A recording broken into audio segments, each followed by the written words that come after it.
Dong.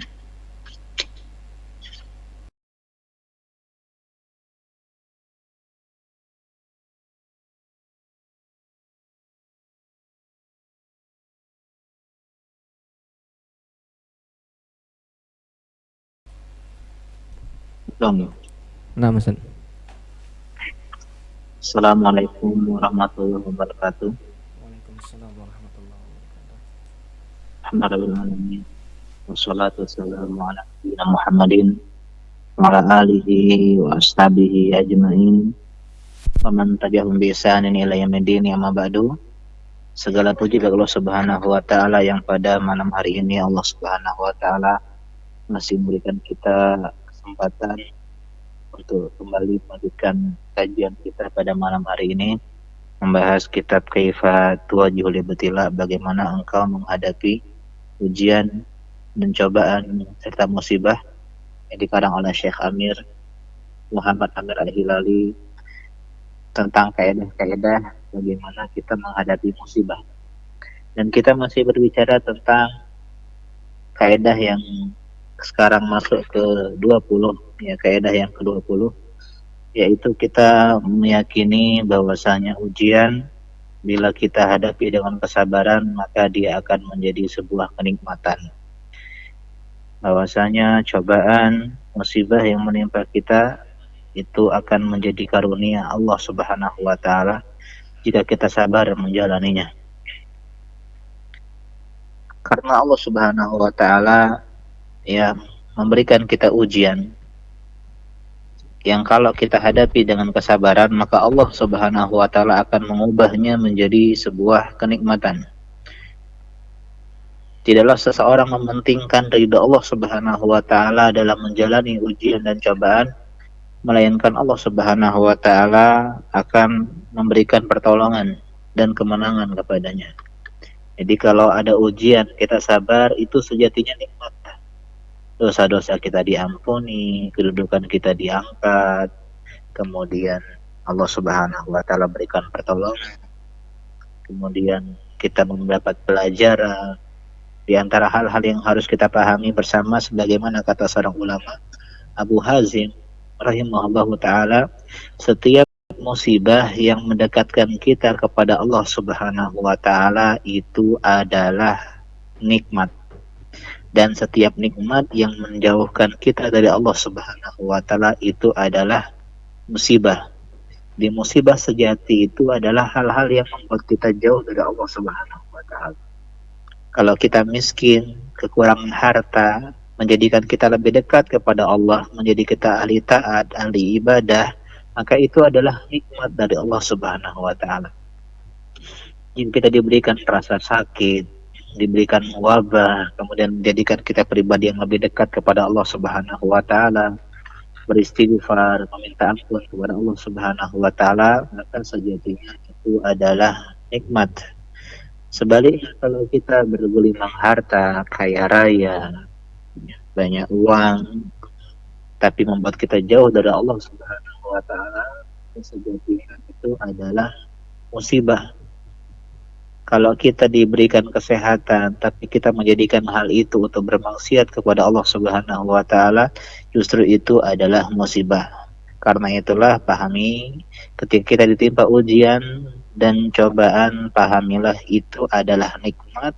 Jika kita bisa menjadikan itu adalah sesuatu yang bisa mendekatkan kita kepada Allah Subhanahu wa taala, dengan cara kita bersabar menjalaninya, berbaik sangka kepada Allah Subhanahu wa taala, dan terus berdoa kepada Allah Subhanahu wa taala, sehingga Allah menjadikan dengan itu semua kesulitan menjadi kemudahan, kesempitan menjadi kelapangan, dan kesabaran kita akan berbuah pertolongan dan kemenangan dari Allah Subhanahu wa taala. Jadi yakinilah dengan sabar musibah menjadi nikmat yang indah. Kemudian kaidah yang selanjutnya, yaitu kita harus meyakini dan memahami bahwasanya kesedihan dalam hidup itu pasti terjadi. Ini hampir mirip dengan kaidah-kaidah yang pernah kita bahas sebelumnya, bahwasanya musibah itu sesuatu yang pasti terjadi. Kalau di sini adalah kesedihan. kegetiran dalam hidup kita adalah sesuatu yang harus dan pasti terjadi. Kata Syekh atau Imam Ibnu Qayyim rahimahullah dalam kitab Ighathatul Lahafan, dia mengatakan, ya, ketika kita ditimpa sakit, maka jangan lihat pahitnya obat. Jangan lihat pahitnya obat, tapi lihatlah kasih sayang dokter yang memberikan kita obat. Karena dokter tersebut ingin kita sehat. Itulah rahmat Allah Subhanahu wa taala, kasih sayang Allah Subhanahu wa taala itu adalah menginginkan kebaikan kepada diri kita. Meskipun mungkin pahit kebaikan yang diberikan tersebut. Karena terkadang kebaikan-kebaikan tersebut harus kita dapatkan dengan cara menjalani hal-hal yang pahit, hal-hal yang getir, hal-hal yang sedih. Sebagaimana Syekh di sini mencontohkan dengan obat tadi. Ya, obat pahit, ya. Tapi itu memiliki manfaat kebaikan bagi yang sakit. Mungkin pahit, tapi akan ada kesembuhan. Begitu juga dalam hidup ini, ada kesedihan, ada kegetiran, ada rasa pahit, ada rasa sesak di dada, air mata, luka, dan segala hal. Maka kepahamilah itu adalah sesuatu yang merupakan sunatullah. Yang harus dan harus, mau tidak mau, itu pasti akan terjadi. Ya, sehingga kalau kita memahami bahwasanya musibah, ujian itu adalah hal yang harus kita jalani, maka kita akan menjadi lebih siap dan lebih kuat untuk menghadapinya. Dan lebih ringan dada kita dan lebih lapang hati kita untuk menerima ujian yang namanya musibah. Dan sebagaimana obat semakin lama kalau dia berfungsi dengan baik akan semakin menghilangkan rasa sakit. Obat demi obat akan menghilangkan rasa sakit. Begitu juga musibah demi musibah akan menghilangkan kesedihan dan kegundahan di dalam hati kita. Jadi kita harus pahami bersama bahwasanya Allah Subhanahu wa taala akan memberikan kesedihan, kepedihan di dalam hidup kita. Dalam surat Ali Imran, ini surat ayat yang sangat bagus, ayat ke-140. Kata Allah Subhanahu wa taala, "In yamsaskum qarhun faqad massal qauma qarhun misluh." Kalau seandainya kalian ditimpa luka, ini di perang Uhud ditimpa kekalahan, kesedihan, maka sesungguhnya ingatlah bahwasanya mereka pun ditimpa kesedihan, ditimpa luka dulu di perang Badar yang serupa dengan kalian. Jadi ini seperti kaidah yang pernah kita bahas bahwasanya kita nggak sendirian. Kalau kita mendapatkan luka, orang lain pun dapatin luka. Kalau kita mendapatkan kesedihan, maka orang lain pun mendapatkan kesedihan. Kemudian potongan ayat yang selanjutnya, kata Allah Subhanahu wa taala, "Wa tilkal ayyamu nudawiluha bainan nas." Subhanallah. Dan itulah hari-hari, itulah waktu yang kami pergilirkan di antara manusia. Inilah waktu. Ada kesedihan, ada kebahagiaan, ada pertemuan, ada perpisahan, ada rasa manis, ada rasa pahit, ada kemiskinan, ada kecukupan, ada air mata, ada senyum bahagia. Inilah hari-hari yang kata Allah Subhanahu wa taala kami pergulirkan antara manusia. Sebagaimana ucapan klise, hidup itu seperti roda pedati yang terus berputar. Ini ucapan lama, ungkapan yang udah usang, tapi maknanya senantiasa selalu dalam. Bahwasanya dalam hidup kita akan mengenal yang namanya kepedihan, sebagaimana kita pun mengenal dengan hal-hal yang menyenangkan.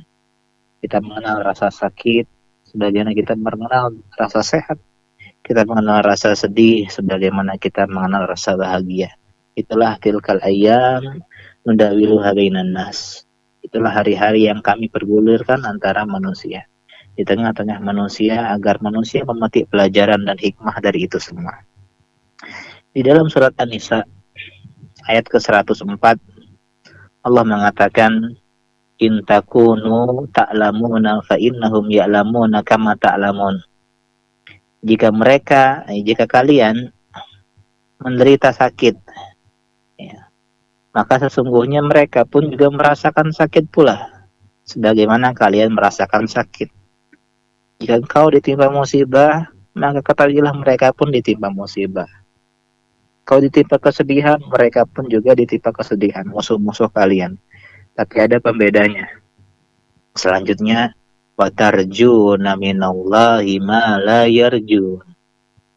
Tapi bedanya kalian mengharap pahala dari Allah Subhanahu wa taala, bersabar, berbaik sangka kepada Allah Subhanahu wa taala apa yang tidak mereka harapkan. Jadi mungkin kita sama dalam hal-hal sedih, hal-hal suram, hal-hal luka, hal-hal yang menyakitkan dada, menyesakkan jiwa. Tapi bedanya kita unggul, kita menang, kita juara dengan berharap kepada Allah Subhanahu wa taala. Mengharapkan pahala dari Allah Subhanahu wa taala. Jadi ini yang harus kita pahami bersama, bahwasanya inilah hidup, inilah hari-hari yang Allah pergulirkan. Ada yang namanya kesedihan, sebagaimana ada juga yang namanya kebahagiaan.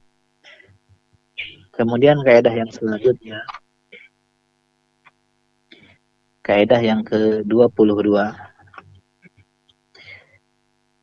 kita hendaklah dan harus mempersiapkan diri untuk kemungkinan yang terburuk.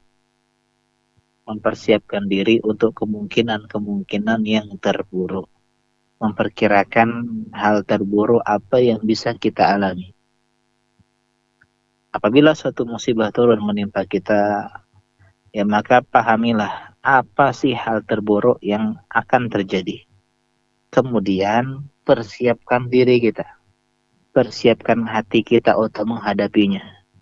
Dan berusahalah untuk memudahkannya. Kenapa? Karena kalau kita udah siap dengan kemungkinan terburuk, kemudian ternyata yang menimpa kita tidak seburuk apa yang kita persiapkan, akan terasa ringan, akan terasa mudah. Misal, ya orang tua kita, waliyadzubillah, ya, ditimpa sakit yang parah. Maka di antara tips biar kita bisa menghadapi musibah, bersiap dengan kemungkinan terburuk apa yang bisa kita terima. Ketika kita ditimpa hal tersebut, ya, maka kita sudah bersiap. Kalau ternyata tidak seperti yang kita perkirakan atau kita persiapkan, maka itu adalah sebuah hal yang ringan yang membuat hati kita lega. Kalau kita bersiap untuk sebuah kematian, maka penjara terasa ringan. Kalau kita bersiap untuk diamputasi, maka operasi terasa ringan. Kalau kita siap untuk kehilangan segala harta, maka kerugian sedikit dalam perniagaan kita terasa ringan. Jadi inilah harus kita pahami bersama, ya, bahwasanya bersiaplah untuk kemungkinan yang terburuk. Bersiaplah untuk kemungkinan yang terburuk, yang kelak akan menimpa kita. Bukan berarti kita bersuudzon kepada Allah Subhanahu wa taala, tapi kita tidak tahu apa yang terjadi ke depannya. Maka kita kuatkan hati kita dari sekarang. Kuatkan hati kita dari sekarang.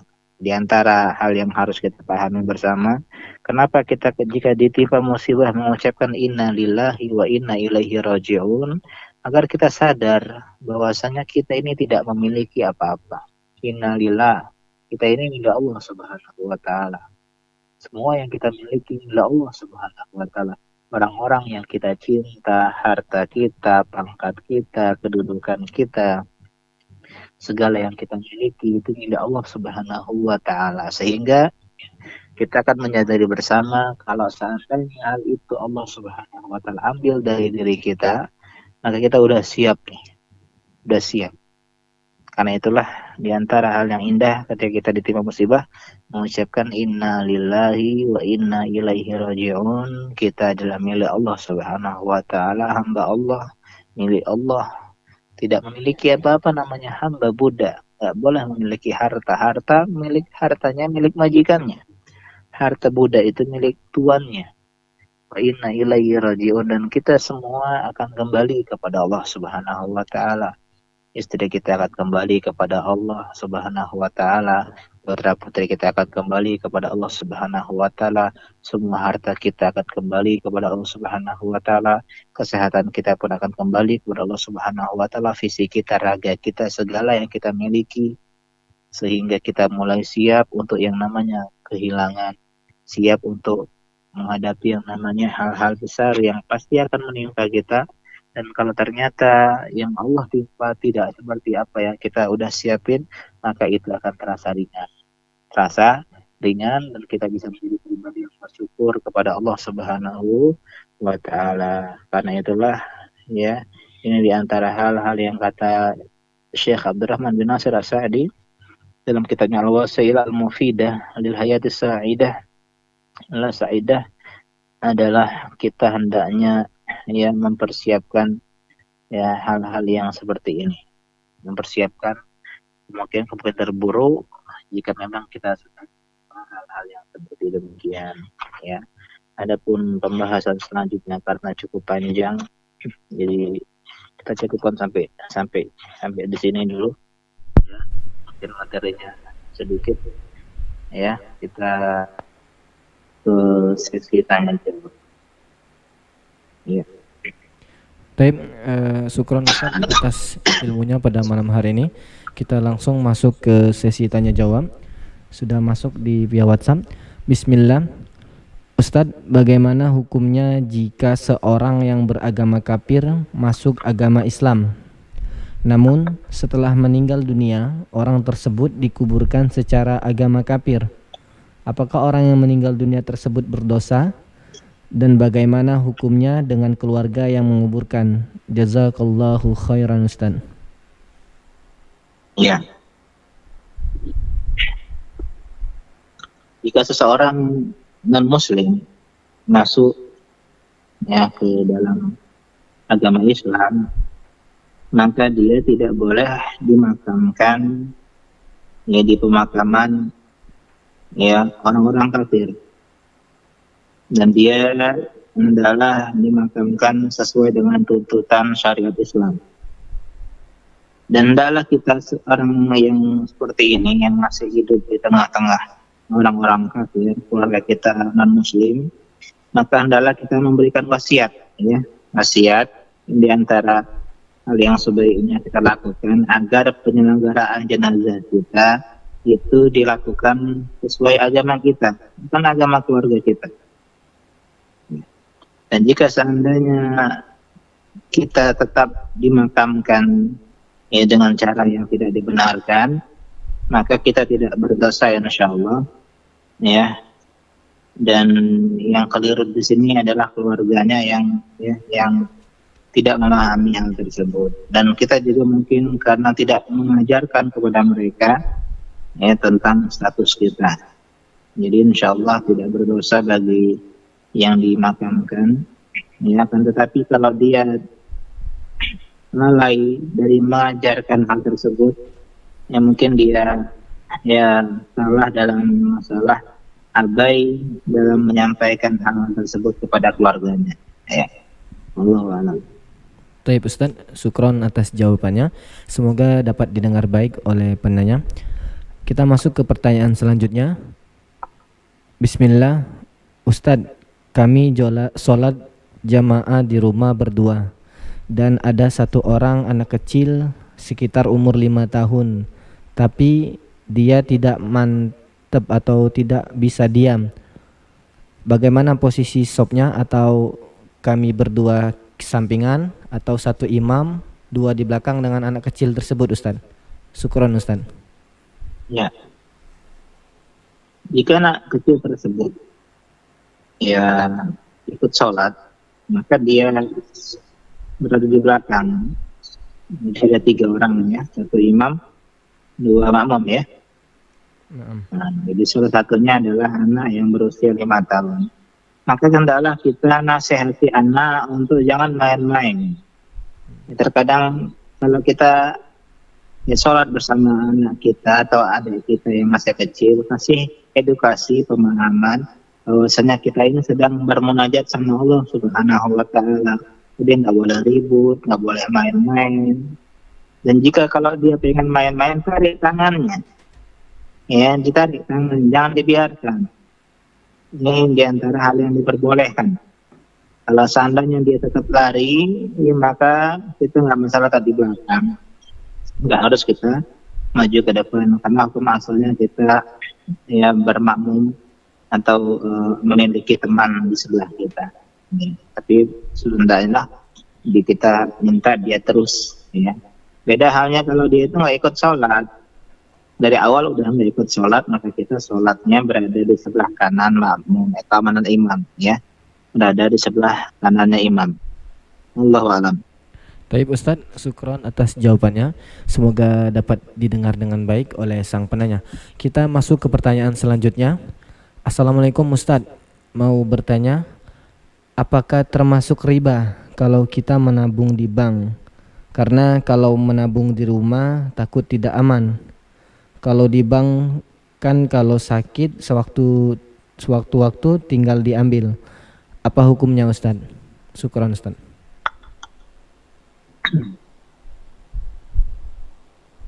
Hukum asal menabung di bank yaitu tidak diperbolehkan, karena ya bank itu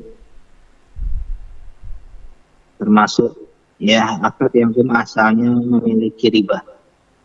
Akan tetapi diperbolehkan kita menabung di bank jika ada kebutuhan, jika ada hajat.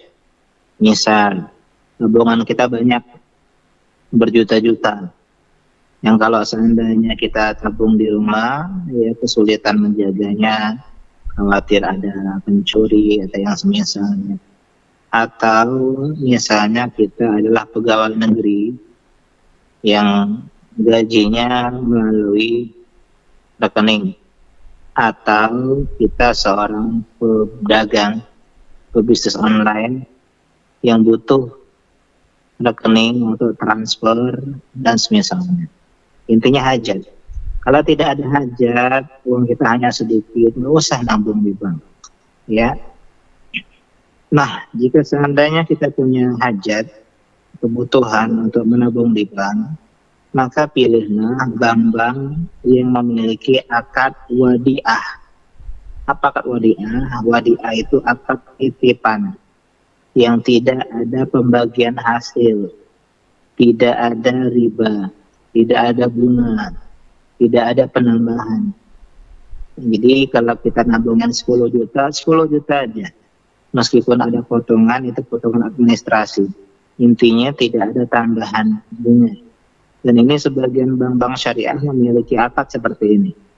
Adapun kita yang udah terlanjur punya bank konvensional atau bank syariah yang masih memiliki bagi hasil, ya masih memiliki bunga, maka kita wajib menghilangkannya.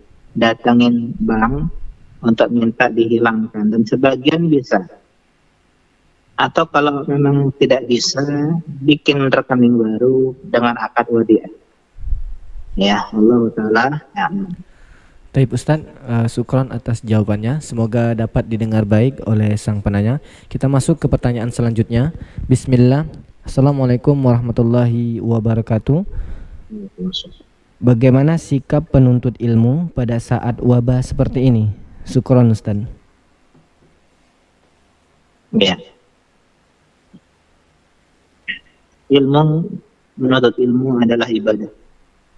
Dan ibadah tidak mengenal kata libur, ya, kata pensiun. Kita masih ingat dulu ketika kita masih kecil, guru-guru kita bilang begini, anak-anak besok belajarnya di rumah ya, maksudnya libur.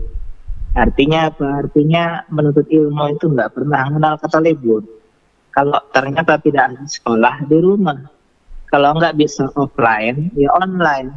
Dan alhamdulillah ya, sekarang banyak ya, fasilitas yang Allah berikan kepada kita, ya, di antaranya adalah internet, sehingga kita bisa terus menuntut ilmu meskipun di tengah wabah seperti ini.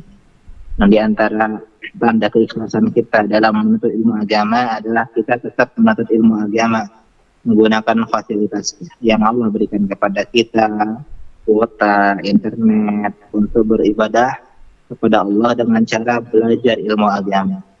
Kata Allah Subhanahu wa taala dalam surat Al-Hijr, wa'bud rabbaka hatta ya'tiyakal yaqin, dan sembahlah Tuhanmu sampai datangnya al-yaqin. Al-yaqin di sini kata para ahli tafsir adalah kematian. Jadi ibadah, jadi menuntut ilmu termasuk ibadah, dan ibadah itu sampai mati. Kata Imam Ahmad, minal mahdi ilal lahdi, dari masa ya, asuhan ya, sampai ke liang lahat. Imam Ahmad pernah ditanya tentang mata roha, kapan kita istirahat dari belajar ilmu agama. Kata beliau, inda wadi awalil qadam fil jannah, ketika kita meletakkan kaki kita di surga Allah Subhanahu wa taala. Kemudian ya, selain kita belajar ilmu agama melalui fasilitas yang ada seperti online, ini adalah kesempatan bagi kita untuk memurojaah. Innamal ilmu bil murajaah, kata para ulama, ilmu itu dengan cara mengulang-ulang. Coba mulai lihat lagi catatan-catatan pengajian kita, buku-buku yang pernah kita baca, ya. Mulai kita ulang-ulang. Karena ilmu itu adalah pengulangan. Ya, banyak kita yang belajar tapi sedikit yang nyantol. Gara-gara apa? Gara-gara kita tidak berusaha mengulang-ulanginya. Jadi ini adalah kesempatan kita untuk tetap belajar ilmu agama dengan fasilitas yang ada, dan alhamdulillah banyak sekali ustaz-ustaz kita yang melakukan kajian-kajian online, termasuk juga Al-Madinah TV juga setiap setengah 9, dan singkat hanya setengah jam ya. Jadi ini di antara hal-hal yang bisa kita lakukan. Jangan sampai kita berhenti belajar ilmu agama hanya karena wabah ya. Karena ilmu agama itu adalah kunci kesuksesan kita di dunia dan akhirat. Allahu a'lam. Baik Ustaz, insya Allah cukup karena sudah tidak ada pertanyaan lagi. Mungkin bisa ditutup dahulu Ustaz. Ya, semoga Allah Subhanahu wa taala menjaga semangat kita untuk terus belajar ilmu agama, karena ini adalah obat futur kita di tengah pandemi seperti ini. Dan selalu kita berdoa kepada Allah Subhanahu wa taala agar Allah segera mengangkat wabah virus COVID-19 yang telah melanda dunia, termasuk negeri kita, dengan ya cepat-cepatnya agar kita bisa kembali belajar ilmu agama di kajian, pergi ke masjid ya, kemudian saling ukhuwah, berjumpa karena Allah Subhanahu wa taala, dan menyambut bulan Ramadan ya dengan tanpa wabah seperti ini. Amin ya rabbal alamin. Subhanaka Allahumma bihamdika asyhadu an la ilaha illa anta astaghfiruka wa atubu ilaik. Assalamualaikum warahmatullahi wabarakatuh. Waalaikumsalam warahmatullahi wabarakatuh. Jazakallahu khairan Ustadz atas ilmu yang telah diberikan kepada kami pada malam hari ini. Taib ikhwatal iman, para pendengar dimanapun Anda berada, alhamdulillah telah selesai kajian kita bersama guru kita Al-Ustadz Roni Nurismansyah, Sarjana Syariah, pada kesempatan malam ini di pertemuan yang ke-10. Alhamdulillah tidak terasa sudah masuk ke pertemuan yang 10. Semoga Allah Subhanahu wa taala memberikan kita karunia agar kita senantiasa istiqomah untuk menyimak kajian kita pada kesempatan malam ini, yaitu setiap hari pukul 20.30 waktu Indonesia Barat. Taib ikhwatal iman, para pendengar dimanapun Anda berada, bagi yang ingin bertanya di akhir kajian bisa langsung kirimkan pertanyaan Anda melalui pesan singkat di 082278175837 atau bisa langsung ke nomor media yang ikut relay pada kesempatan malam yang berbahagia ini. Taib ikhwatal iman, para pendengar dimanapun Anda berada, alhamdulillah semakin mendekati bulan Ramadan dan semoga Allah Subhanahu wa taala mengangkat virus ataupun wabah yang terjadi pada saat ini agar kita bisa beribadah dengan nyaman dan aman ketika bulan Ramadan nanti. Tip ikhwatal iman, para pendengar dimanapun Anda berada, sedikit menginfokan bahwasanya alhamdulillah saat ini Pondok Pesantren Al-Madinah sedang melakukan pembangunan yang mana saat ini sudah memasuki tahap finishing gedung kelas Ponpes Al-Madinah lantai 1, yang mana proyek ini membutuhkan uang sebesar 90 juta rupiah. Dan kami mengingatkan bagi Anda yang ingin berpartisipasi ataupun ingin menginfakkan sebagian harta antum sekalian, silakan salurkan donasi Anda melalui rekening BRI Syariah 1040625654 atas nama PEMB Ponpes Al-Madinah dengan kode bank 422. Langsung bisa konfirmasi transfer ke nomor 0823 0764 9393. Alhamdulillah saat ini saya ingatkan lagi progres pembangunan Ponpes Al-Madinah yang mungkin bisa Anda lihat di layar HP Anda, yang mana saat ini sudah memasuki tahap finishing gedung kelas Ponpes Al-Madinah. Semoga Allah mudahkan proyek pembangunan ini agar senantiasa kita bisa melihat anak-anak kita ataupun cucu-cucu kita bisa sekolah di Ponpes Al-Madinah ini. Taib ikhwatal iman, para pendengar dimanapun Anda berada, mungkin itu saja yang dapat kami sampaikan. Kepada Ustadz kami ucapkan jazakallahu khairan atas ilmunya, dan kepada pendengar dan seluruhnya jika ada salah kami mohon maaf, dan kepada Allah kami mohon ampun. Kami segenap kru dan tim yang bertugas undur diri, dan kita tutup dengan doa kafaratul majlis. Subhanakallahumma wa bihamdika asyhadu an la ilaha anta astaghfiruka wa atubu ilaik. Wassalamualaikum warahmatullahi wabarakatuh.